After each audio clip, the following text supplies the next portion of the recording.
Esther, chapter 5. Now it came to pass on the 3rd day that Esther put on her royal apparel, and stood in the inner court of the king's house, over against the king's house, and the king sat upon his royal throne in the royal house, over against the gate of the house.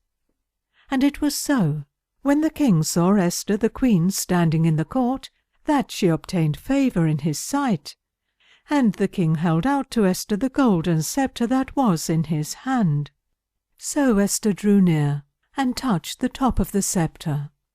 Then said the king unto her, What wilt thou, Queen Esther? And what is thy request? It shall be even given thee to the half of the kingdom.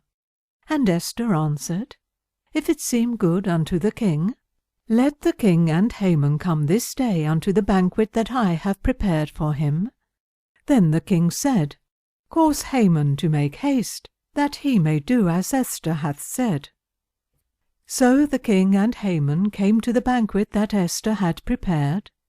And the king said unto Esther at the banquet of wine, What is thy petition? And it shall be granted thee. And what is thy request? Even to the half of the kingdom it shall be performed. Then answered Esther, and said, My petition and my request is, if I have found favour in the sight of the king, and if it please the king to grant my petition, and to perform my request, let the king and Haman come to the banquet that I shall prepare for them, and I will do tomorrow as the king hath said. Then went Haman forth that day joyful and with a glad heart. But when Haman saw Mordecai in the king's gate, that he stood not up, nor moved for him, he was full of indignation against Mordecai.